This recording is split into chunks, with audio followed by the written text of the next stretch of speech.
This presentation today is to share with you my experience in Mozambique, in Maganja da Costa, the parish, the area where our sisters are now ministering. I had a wonderful experience back in August. You might have heard that I was supposed to go with Goianira Silva. The two of us were planning to do this trip together. Unfortunately, when the time came, 2 days before, I got a phone call from Goya, a WhatsApp, saying, I don't have my visa. I cannot travel. She had her reservation, everything. And I said, Goya, I'm sorry, but I'm going. And didn't think twice about not having a translator or traveling by myself to the other side of the world. But I just went knowing this is what I had to do, and I had a fantastic experience, a wonderful time. And I did well with the Portuguese. I was very happy. They could understand me, I could understand them. I learned a lot more Portuguese while I was there. So I'd like to just share with you this presentation. So in Mozambique, we were supposed to go there pre-COVID. If you remember, we said yes, we would have a mission in Mozambique. So the first two sisters that were ready to go was Maria Abagia and Euripides. But they could not go during COVID because there was also a problem getting their documents. So they only went this past January. So Maria Abagia and Euripides are the first two sisters. Maria Abagia has a background in education, administration. Euripides is a nurse. Okay. In April, they were joined by the third sister, Liliani. And Liliani is also a nurse. So now we have 3 sisters in Mozambique. I also want to mention that besides these 3 sisters, there are a number of sisters in Brazil who are ready to go to Mozambique. There's a number of them who've said, yes, I want to do this. So as they do in Brazil, where they rotate in and out of the houses, they keep moving and rotating, eventually they will rotate, some will rotate to Mozambique and have that experience. So we have 3 wonderful women, strong women, currently serving in Mozambique. Serving with them are members of Nova Aliança. If you remember when I did the Mozambique presentation back a couple of months ago, I mentioned how we got there with the connection with Nova Aliança, which is the lay Franciscan missionary group in Brazil that was really founded through the influence of our sisters, and especially Sister Teresa Sweeney was very instrumental in their early years. Nova Aliança was looking for missions outside of Africa. They first went to Guinea-Bissau on the west coast a couple of years ago, and they still have missioners in Guinea-Bissau, but they went to Mozambique and spoke with the bishop, and this is the gentleman in the foreground with the mask on, is Father Rafael. He is an ordained priest, diocesan for Nova Aliança, and he is there in Maganja da Costa as the pastor. The bishop has appointed him the pastor of the parish of San Antonio, where we are ministering. And with him, I'm trying, in the middle in the back, you can't see her, you'll see her later, is Dona Linda, who is also a Nova Aliança missioner. So there's 2 Nova Aliança missioners and 3 of our sisters. Interesting, when I met with the bishop, and I'll speak about this later, he said he made it very clear to Rafael that he is the pastor, but he's not the sisters' boss. The sisters are also leaders, and he wants them to do team ministry. because he said the sisters have the mission. They understand it, and I'll talk more about that later.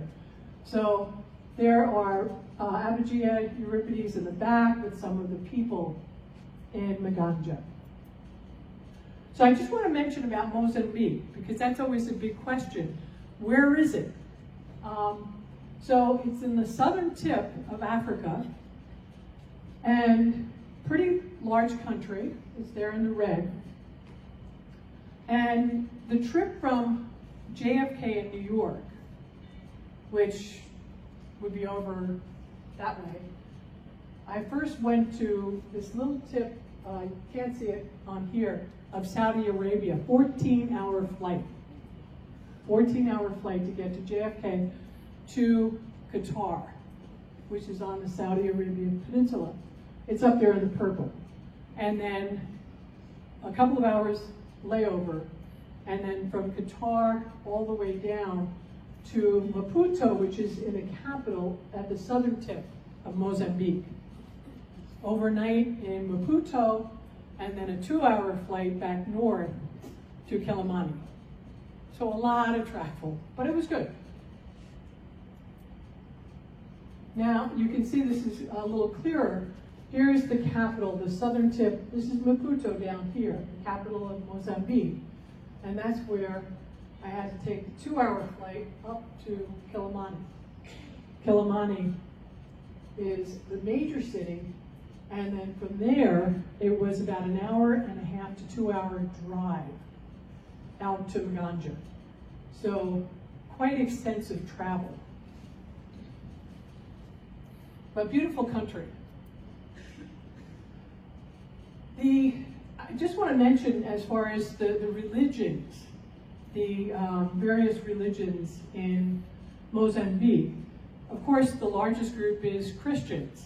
Of the Christian group, 28% are Catholic. And then others are other denominations. And then there's those in the green, no religion. Yellow is non-stated. The tan is Muslim, and then you have Hindu, Sikh, other, and Buddhist. But the largest is Christian, and a large Catholic population, especially where our sisters are.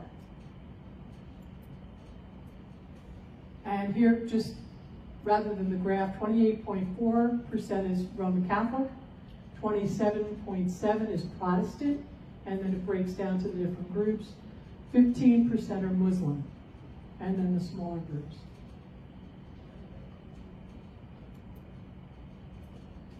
So this was my first day of arrival in Quelimane, where the sisters met me, and we all stayed overnight in a hotel, a local hotel that the priest in the area, the bishop and priest, are connected with.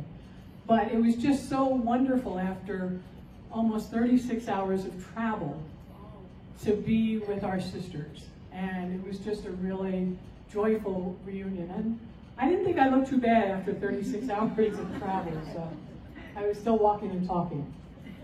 So this is the parish church in Maganja de Costa, where our sisters are ministering. This I just took off the internet. I didn't get a picture of the church when I was there. But lots of people. The parish was founded many, many years ago. This is an old stone church. As you're driving through this very rural area, all of a sudden you come down the road and this huge stone church rises out of nowhere. And it's very simple, very poor, but it's a big symbol in that area. The church was led for many years by the Capuchin friars. And when I met with the bishop, the Capuchin friars had about 5 rural parishes throughout that northern part of Mozambique. And Maganja de Costa was one of those parishes. And there was a group of sisters. Nobody could tell me who the community was or where they were from that lived there, because there's, you'll see how the the pastor's house where Raphael is now. And then there's another building in front of it, which I believe was the convent. And then our sister's house is behind the house where Nova Alianza, or the pastor's house. But anyway, this is the church, very, very simple, wooden benches inside. But the people are energized. They are very involved, not just as participants, but as leaders in the community. This is the what had been the friary for the Capuchins, and is now the house where Nova Alianza lives. So, and it's a big, big place. In fact, our sisters, Abigia and Euripides, lived here, shared the house with Raphael and Dona Linda when they first arrived, because the convent was not finished yet.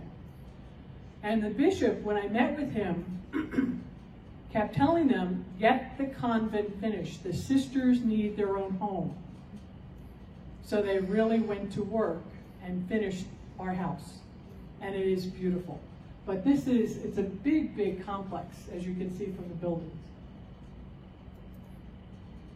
Now, this is in the house where our sisters live, the convent. They have a beautiful chapel at one end of the house, and then right outside the chapel is the sitting room and the TV. The whole time we were there, we did not watch TV once. We sat and talked and visited and talked, and we were out with the people. But we had prayers every morning together. We had Mass in the chapel a couple of days in the afternoon when we were not out at the missions. So, but a very comfortable and well-kept house. Tile floors, nice furniture, a good place for our sisters to be. In some ways, for me, it felt very much like being in Brazil. So it was a nice experience. Unfortunately, right now, I don't have a picture of the outside of the house. I thought we had one, but I couldn't find it, but eventually we'll get it. So again, this is the house where the sisters are living. And over here, this is, again, where the TV room is, and to the left of that is the chapel. So when you come out of the TV community room, there's an office there with the bench and the desk. And then there's this long hallway that has the dining room table. And then off this hallway, these doors are the doors for the bedrooms. So you see, very, very simple. Very simple. And then there's a fourth doorway that was the guest room that I stayed in. So there's 4 bedrooms. Right now there's 3 sisters. So there's a guest room. But you see, it's nice, it's airy, it's a lot of space, very, very comfortable. And this is a picture of that end guest room that I stayed in. Very simple bed, dresser, they have fans. And we also, when the sisters were getting settled, Goya and I were talking about what the sisters needed. And one of the things that was very important is in the hot season, in their summer, it can be well over 100 degrees.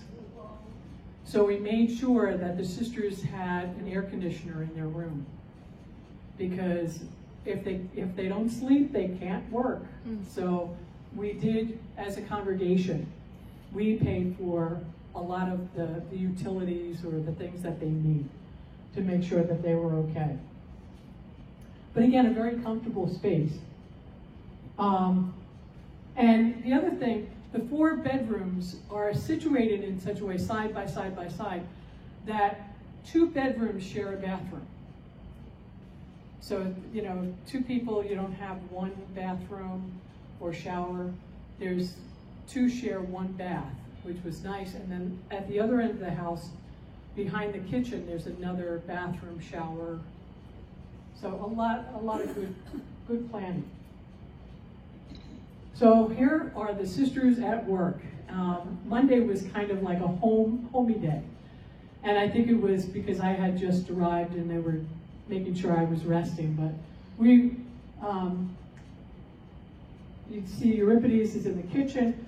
Abigia, this was a later day that Abigia was in there cooking. And Liliani is out there doing the gardening outside in front of the house.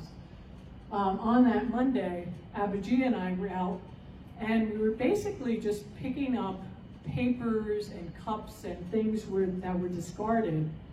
You know, as people travel, and a lot of people, they walk through the property. People walk all over the place, or they ride bikes or motorcycles, and they just drop trash or whatever. And so Abhijit and I went out and we were cleaning up, picking up the property. And as we were doing it, we were talking about integral ecology and how important it is to witness to the people that care for Mother Earth. So it was a nice project and a good conversation, but you can see with Liliani, the care of Mother Earth is very, very important to our sisters there. The other thing I have to say is they are great cooks. Very, very good cooks. This building here is the school, what had been the school years ago when the sisters were there. And here is one of the rooms or meeting rooms. There was talk at one point, and I remember when Margaret Mary had gone, when she came back, she had mentioned that they were talking about doing a school of agriculture. Do you remember that? Agricultural school. And that was a past dream, or what they thought they really needed. When working with the bishop and with the people there, rather than a school of agriculture, they want a school of leadership. Catechetical work, Bible study, education, healthcare administration, healthcare, and just leadership training to work with the people. And the people are gravitating toward it. They're going to be starting programs, well, they've started programs now for this leadership and educational project. So, because the people are rural people, they are farmers. They know how to farm. They know they've been doing this all their lives. The real need, and this is when I talked with the bishop, this is the real need, is for leadership, education, especially in, basic Bible study and faith development, not only for the children, but for the adults and for the secular Franciscans. So the school was just blessed when I was down there. You'll see a video of it. And again, this is before and after. This is the before, when they were working and painting and renovating. And the after is just beautiful. I mean, they've done a great job. And as we walked through it, all I kept hearing was, thank you, ACOR. Thank you, ACOR. Thank you, AFM. Thank you, AFM. Because our Allegheny Franciscan Ministries helped in their grants to fund a lot of this work. And you see there just plates and cups. This is in the school when they have meetings, or sometimes they have meals to feed the people. All that material was monies through grants with ACOR. So it was just a wonderful experience. And let me just play this quick video.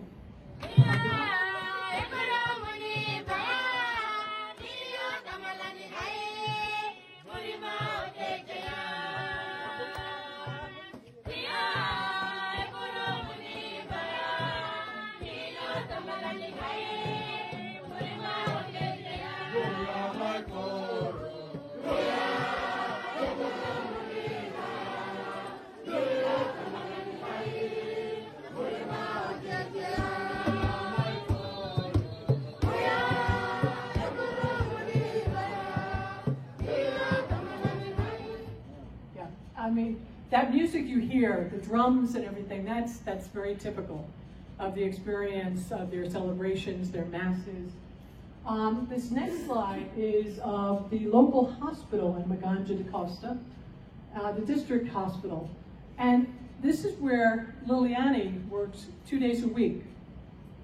So besides in the parish and everything she's doing, she works here in the maternity ward.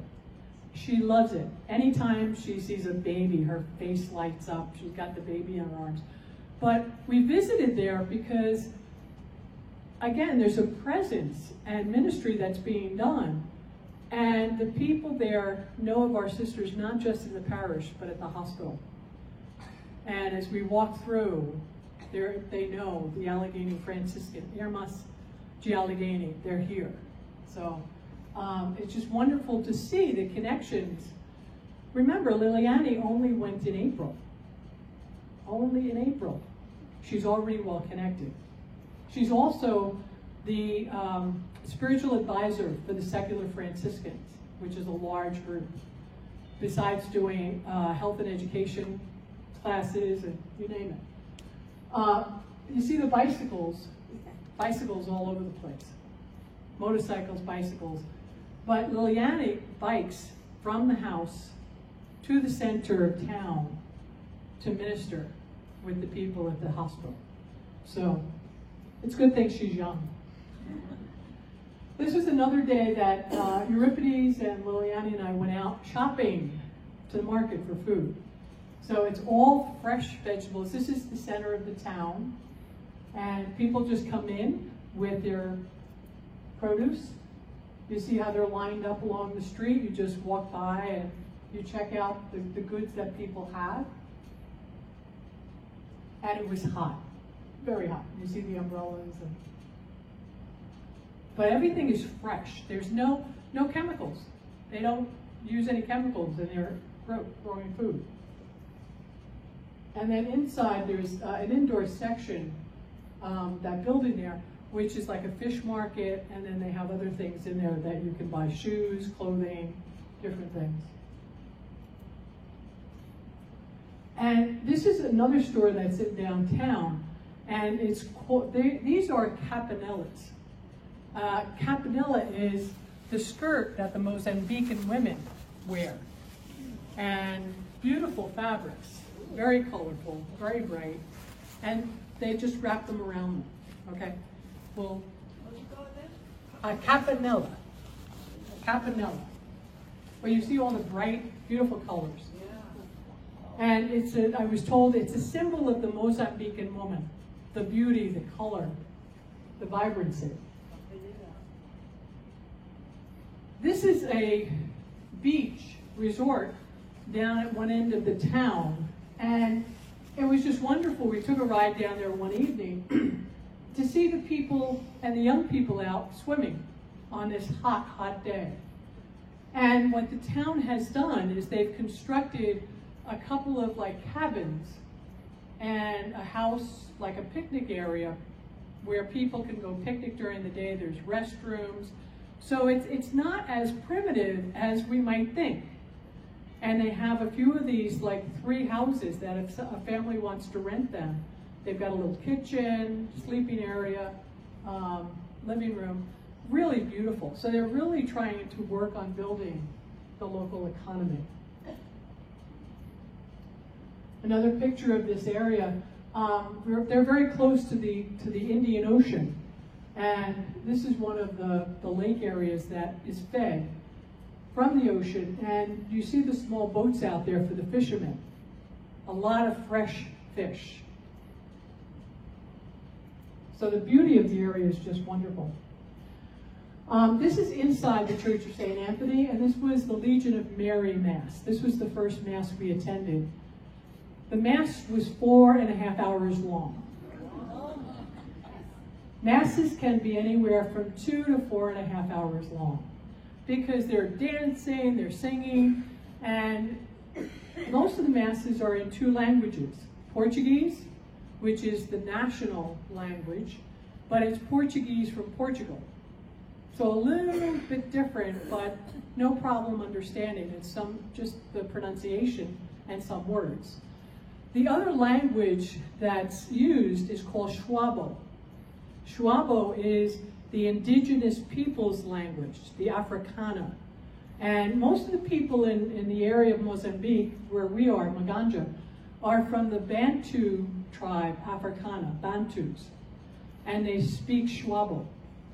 That's one of the assumptions that I had, because I heard, well, there's many different dialects that people were speaking there. And so the sisters found it difficult to understand because of these dialects.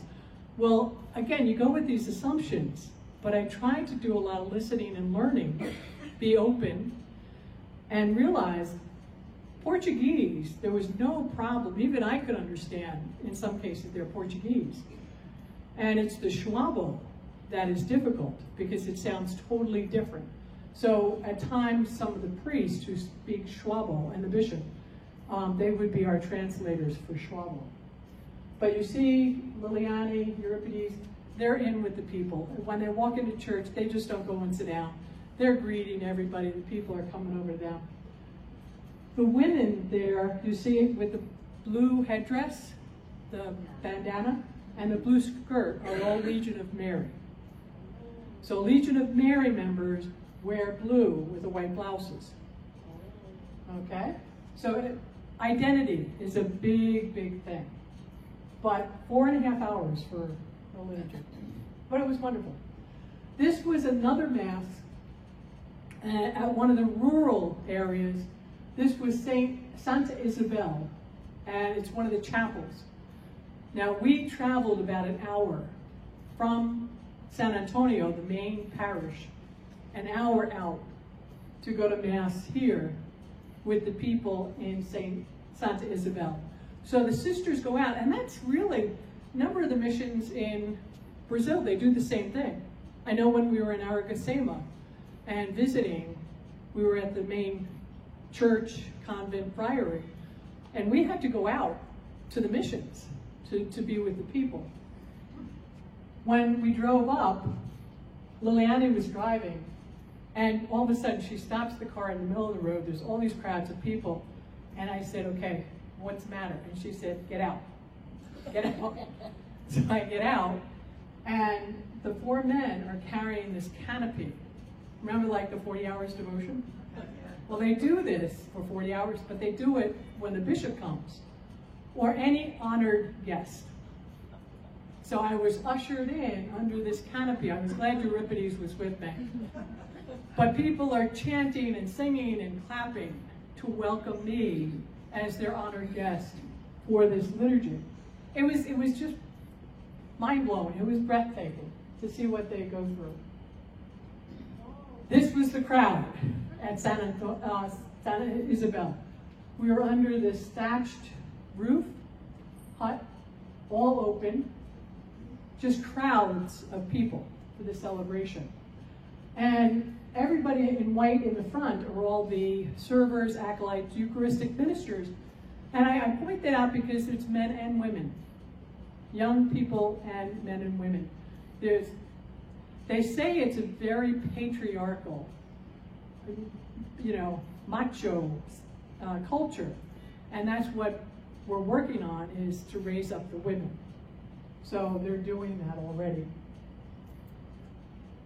Again, just Raphael saying Mass, and just the crowds of people, their reverence. For this number of people, at times the silence is just amazing. And this was the offertory. Now, before this, they took up the regular offertory of money. So they passed around a collection box. But then after that, the priest and honored guest goes down, and the people bring just bowls and baskets of fruit and everything else for the offertory. And it's used by the priest, but also for the poor in the area. So, but the food is just amazing. And this is the Mass in San Antonio.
hard to stand still.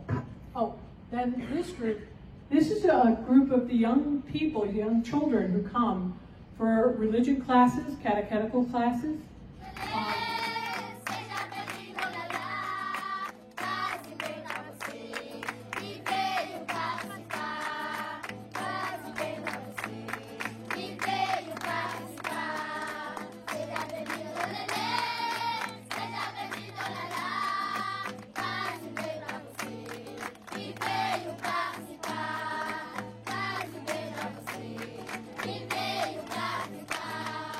And the woman playing the guitar is Dona Linda. She's the Nova Alianza missioner who's there working with our sisters. And she's wonderful. So she's been there 3 years already with Rafael. So, but the children are beautiful. Besides the young people, just want to mention that there's about 12 teenagers, young men and women, who live in this house near the convent behind the priest, what had been the friary. And they're young people who either they're orphans or they're living with aunts, uncles, grandparents. That they've brought them together to give them an education, to help them, but also, you know, kind of how to live a good life. So they live there, they're working, they're out farming on the property, they clean, they do everything, and they're just joyful young people. And part of that is the Nova Alianza mission of evangelization. So, but they're part of this community down there. They're just delightful. This was another mass that we went out to another mission, another hour drive, and this is with the secular Franciscans. Now there's about 1,800 secular Franciscans in this area. Large group, because the Caps had been there. And after the Caps left, the people continued as secular Franciscans with their community. Now you see the women here have the brown veils and the brown skirts. So again, identity. And they all have the Tau crosses. So it's interesting going into a mission and a ministry where people already have that Franciscan charism.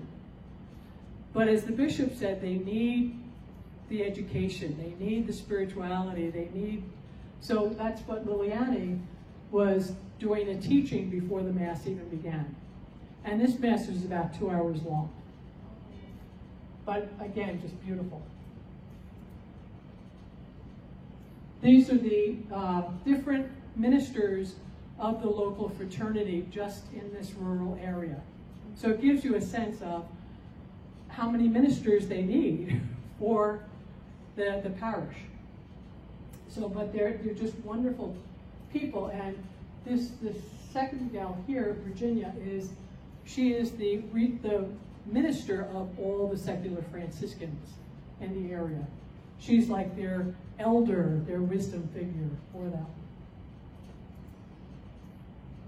And here's Liliani with a baby. As I said, she just loves. And this is little Sebastian. No, Augustino, sorry, Augustino. And you see Abigia also has him there with his mother, who is a secular Franciscan. And Liliani was dancing with Augustino.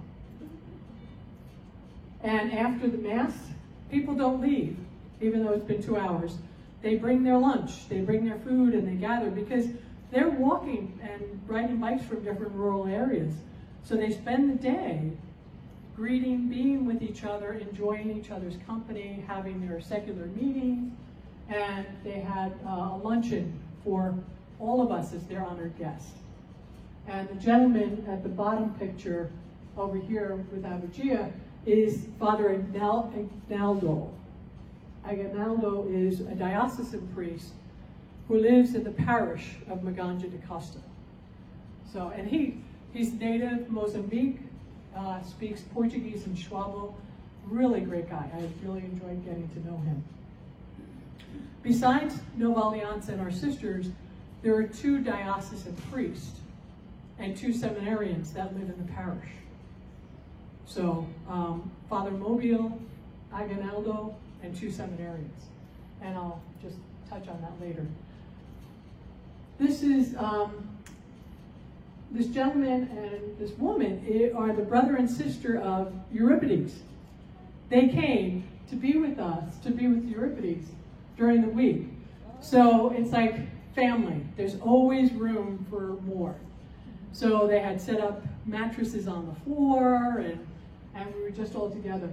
João, her brother, is a priest in Brazil, and their sister Maria. So it was just wonderful to be with them. And this is where I called Goya on WhatsApp, because I said, oh, this is interesting. João and Maria got their visas, no problem. What happened to you? And I was teasing her. I said, were you a spy or something in your past life that you can't get a visa? She says, I don't know, I'll have to check that out. But for some reason, she still hasn't gotten her visa, because she said as soon as she gets it, she'll go. So I don't know what's going on. And this was the final Mass at San Antonio, where I had been honored once again, receiving gifts from the community. And it was this beautiful basket with a couple of the campanellas and this spoon, which I've given to the Mission Society, because Abagia said the Mission Society has things from Bolivia, Jamaica, and Brazil. They need things from Africa, Mozambique. So we have to begin to build up our artifacts and identity for Mozambique. And there I am with Virginia, the head of the seculars, and the dining room was now, the last day, was set for a farewell luncheon. And it was all the leaders in the parish community. It was just a wonderful experience. But you see how the house just expands. There's plenty of room. They always have people in. The house is open, which is nice. So, and this is the bishop of Quelimane, Bishop Hilario da Cruz Masinga. He is a Franciscan friar, OFM, not a Catholic or conventual, OFM, like our friars here. He is native Mozambican. He speaks English very well and about 5 other languages. And initially, we were to meet with him when we first went to Mozambique. Goya and I had an appointment set up, but something happened with his schedule. He apologized he couldn't meet with us.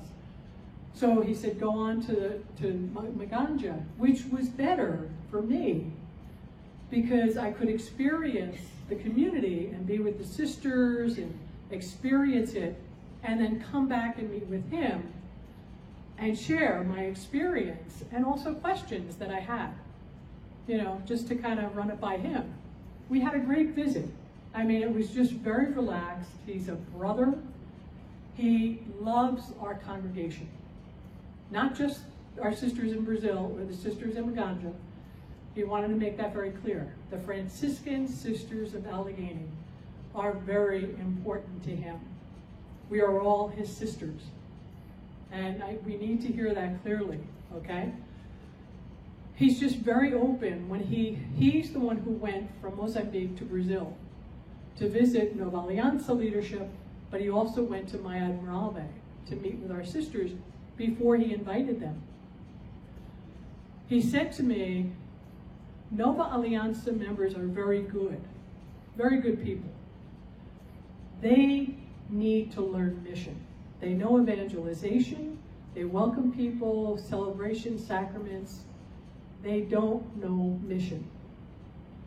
He said, when I met your sisters in Brazil, you have the mission. Your sisters know what mission is all about.